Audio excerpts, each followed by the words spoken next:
कधी लक्ष दिलंय का? आपल्या जीवनात काही वर्ष अचानक जास्त वजनदार असतात आणि काही वर्ष आपल्याला घडवतात आणि काही वर्ष आपल्याला तपासूनही पाहत असतात. 2026 हे तूळ राशीसाठी नेमकं असंच वर्ष असेल. हे वर्ष तुमच्या करिअरला नवीन उंची देऊ शकते किंवा तुम्हाला तुमच्या मर्यादा दाखवून देऊ शकते. सगळं एका गोष्टीवर अवलंबून आहे, ती म्हणजे तुमची तयारी. शनी तुम्हाला शिस्त शिकवणार, गुरु तुम्हाला नक्कीच संधी देणार आणि मंगळ तुमच्या धैर्याला एक चांगला आकार देणार आहे. त्यामुळे हे वर्ष तुमच्यासाठी फक्त भविष्य आहे असं म्हणता येणार नाही. हे एक वर्ष शिकवण आहे. त्यामुळे आपण आता पाहणार आहोत की तुळ राशीचे 2026 हे असे एक वर्ष जे तुमची ओळख बदलू शकते. 2026 वर्षामध्ये मित्रांनो, गुरुचे 3 वेगवेगळे प्रवेश आपण पाहणार आहोत. त्याच्यामध्ये गुरु असेल मिथुन राशीमध्ये, नंतर तो कर्क राशीमध्ये आणि पुन्हा सिंह राशीमध्ये. या तिन्ही गोचरीचा त्याचबरोबर शनीचा सुद्धा मीन राशीमधून जो गोचर आहे ना, तो सुद्धा तूळ राशीवर अगदी सखोल परिणाम करेल. एक वेगळाच ठसा तूळ राशीच्या आयुष्यामध्ये उमटणार आहे. तर त्याचं तर्कशुद्ध आणि दीर्घकाळ तुम्हाला मदत करणारं असं एक विश्लेषण आपण या व्हिडिओमधून बघूया. उद्यमेन हि सिद्ध्यन्ति कार्याणि न मनोरथैः न हि सुप्तस्य सिंहस्य प्रविशन्ति मुखे मृगः. म्हणजेच काय? फक्त इच्छा धरून काही होत नाही, मेहनत केली तर फल मिळते. झोपलेल्या सिंहाच्या तोंडात शिकार कधी येत नाही. 2026 हे काय? तूळ राशीसाठी असा एक संवाद हे करणारं वर्ष आहे की उठा, पुढे चला आणि तुमच्या जगाला एक नवीन आकार द्या. वर्षाचा मानसिक पाया कसा असेल मित्रांनो? तूळ रास सामान्यतः संतुलन, न्याय, संवाद आणि सौंदर्य यांची रास आहे. पण 2026 या सवयींची एक कडक चाचणी घेते. हे वर्ष तूळ राशीसाठी 4 गोष्टी शिकवेल. निर्णयात स्पष्टता, त्याच्यानंतर भावनांवरती नियंत्रण आणि तुमची नियमितता म्हणजेच कन्सिस्टन्सी आणि सर्वात महत्वाचे काय आहे? धोक्यांना सामोरे जाण्याची क्षमता. यावर्षी तुमचे अनेक निर्णय तुमच्या दीर्घकालीन भवितव्यावर परिणाम करतील. एक छोटासा निर्णयही योग्य वेळी घेतल्यास करिअर किंवा आर्थिक भविष्य जे आहे तुमचं ते पूर्णपणे बदलू शकते. आता मिथुन राशीमध्ये जो गुरु असेल ना, तो भाग्य, शिक्षण, विचारशक्ती, गुरुयोग यावरती तो नक्कीच प्रभाव टाकेल. कारण की गुरु भाग्य भावात म्हणजे विचारशक्तीचा तो एक प्रकाश आहे. वर्षाची पहिले 5 महिने जे आहेत ना, तूळ राशीतला मानसिक दृष्ट्या उंचवतील. कारण की ह्या काळात मुख्यतः सकारात्मकता आलेलीच असते. जसे की अडकलेली कामे ढकलून पुढे जातात.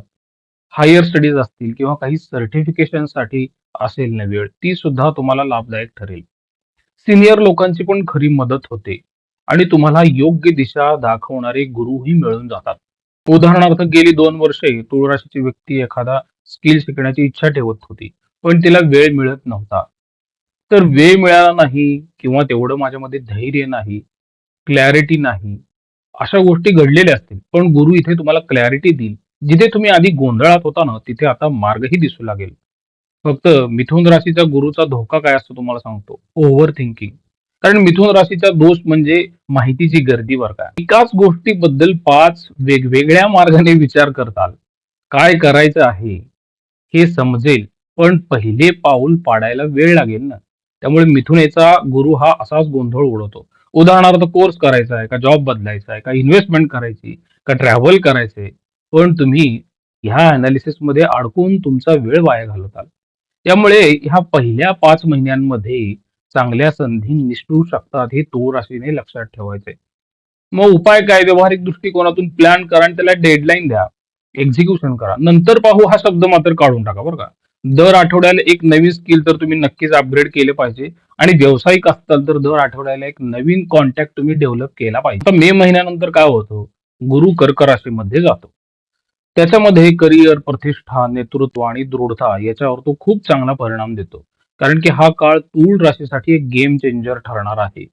दशम भावात म्हणजे प्रोफेशनल आयडेंटिटीचे एक परिवर्तन. जिथे तुम्ही एक कर्मचारी होता, तिथे तुम्ही आता एक महत्वाचे सदस्य बनणार आहात. मग काय घडू शकते? तर तुमचं प्रमोशन होऊ शकतं, तुमचा रोल एक्सपांड होऊ शकतो, टीम लीडरशिप मिळू शकते किंवा नवीन जॉब मिळेल चांगल्या पॅकेजने. आणि मोठ्या प्रोजेक्टची जबाबदारी पण मिळते. थोडं तुमच्या पुढच्या व्हिजनमध्ये एक व्हिजिबिलिटी येते. उदाहरणार्थ एक असं लक्षात घ्या, की तुम्ही कॉर्पोरेटमध्ये आहात. तुमच्या एका कंपनीमध्ये एक मोठा प्रोजेक्ट यायलाही तयार आहे. तर तुमच्या मॅनेजरला एक व्यक्ती हवी आहे, जी शांत आहे, व्यवस्थित आहे, बॅलन्स्ड आहे आणि ती व्यक्ती एक टेक्निकली साउंड पण आहे. तर गुरु कर्क राशीमध्ये काय करतो, तुम्हाला यासाठी निवडण्यासाठी पण भाग पाडू शकतो. किंवा तुम्ही जर व्यवसाय करत असाल ना, तर तुम्हाला नवीन क्लायंट्स मिळतात. तुमचे ब्रँड जे आहे व्यवसायाचं, ते पण वाढेल आणि मार्केटमध्ये एक प्रभाव वाढत जातो आणि डेव्हलपमेंटच्या खूप चांगल्या संधी येतात. सर्वात मोठा धोका काय असेल? भावनिक निर्णय.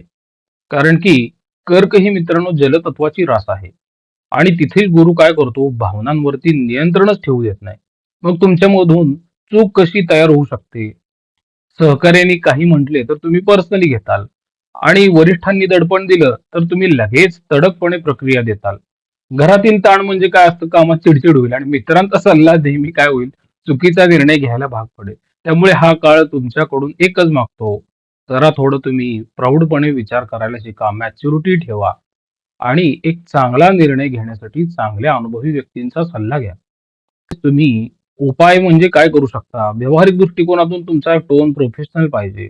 व्यवस्थित तुम्ही कागदपत्रे हाताळा, शांतपणे संवाद ठेवा आणि भावनापेक्षा तर्काला महत्त्व द्या तुम्ही.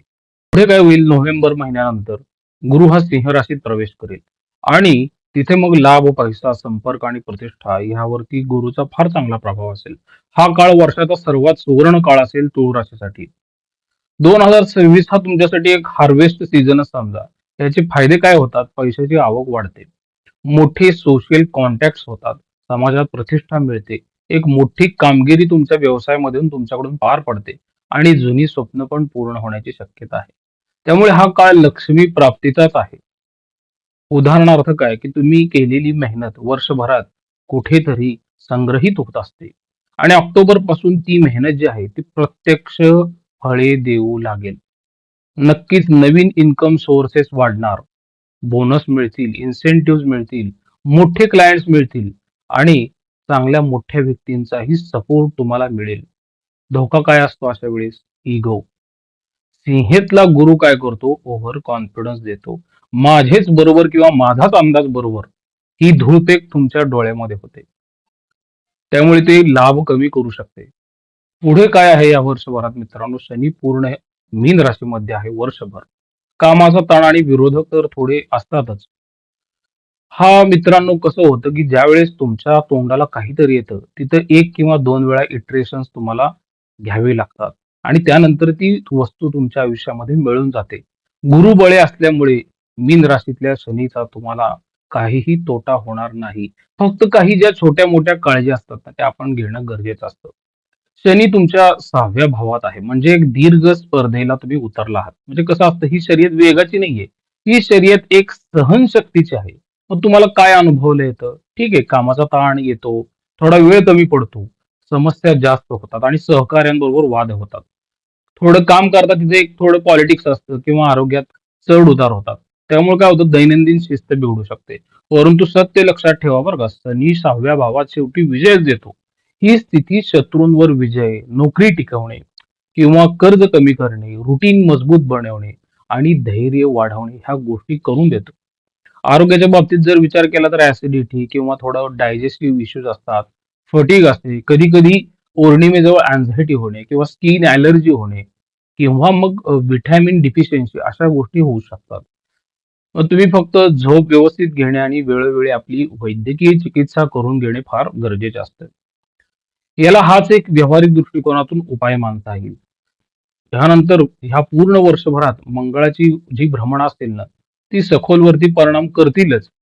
अं, त्यावेळेस सुरुवातीला कसं होतं, की मकर राशीमध्ये मंगळ असेल, तिथं घरातील ताण, वाद किंवा बोलण्यात थोडी कटुता येते. पण तो पुढे कुंभ राशीत गेला तर तो तुळ राशीसाठी आर्थिक अस्थिरता थोडी आणू शकतो, पण अचानक खर्च होतात. पण पुढे तेव्हा जो मीन राशीत जाईल ना, त्यावेळेस तुम्हाला एक मेंटली स्ट्रॉंग बनवतो तो. आणि मेष राशीमध्ये गेला तर थोडं तो आपल्या पार्टनर बरोबर थोडे वादविवाद घडवून आणतो.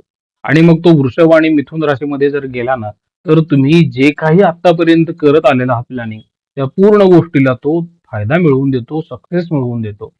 आणि जेव्हा तो कर्क राशीमध्ये जाईल ना, तुमच्या करिअरमध्ये एक आक्रमकपणे वाढ होईल. आणि सिंह राशीत मंगळ गेला, तर वर्षात तुम्ही जे जे काही कष्ट केले होते ना, त्या सर्वांचं फळ तुम्हाला तो मिळवून देईल.